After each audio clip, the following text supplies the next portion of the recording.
Mais la menace est plutôt claire et elle vise à mettre la pression sur le Venezuela. Les États-Unis ont procédé à un déploiement militaire majeur dans les Caraïbes, notamment au moyen du plus grand porte-avions du monde. Ils se disent prêts à une opération terrestre, officiellement pour lutter contre les cartels de drogue vénézuéliens. Caracas dénonce des menaces colonialistes. Pierre Bouir, Paul Lonsin. Des avions qui décollent dans cet aéroport vénézuélien. Mais de nombreux vols sont annulés. En témoigne cette visualisation radar, presque aucun avion au-dessus du pays. Cela nous affecte beaucoup, car beaucoup de personnes qui étaient à l'étranger et qui devaient passer Noël avec leur famille ici ne peuvent plus le faire. Depuis hier, le président américain considère l'espace aérien du Venezuela comme entièrement fermé. Pour le pays sud-américain, c'est une nouvelle agression illégale et injustifiée.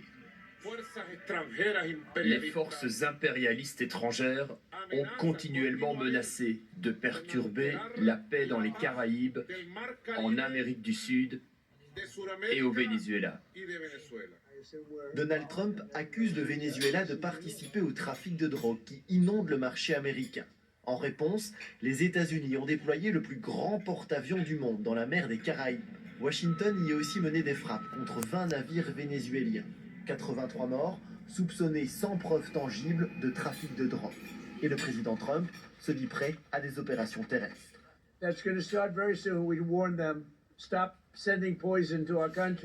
Le Venezuela rejette les accusations. Pour lui, Trump veut renverser le régime en place pour étendre son influence en Amérique du Sud. La Chine est devenue le principal partenaire commercial de la plupart des pays d'Amérique du Sud depuis le début du XXIe siècle.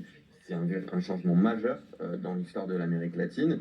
Et Donald Trump entend bien reprendre la première place et restaurer l'Amérique latine dans une place d'arrière-cour des États-Unis. Depuis le premier mandat de Trump, le Venezuela est visé par d'importantes sanctions internationales. Dans ce pays autoritaire de 28 millions d'habitants, 70% de la population vit sous le seuil de pauvreté. Retour en Belgique maintenant avec l'actualité.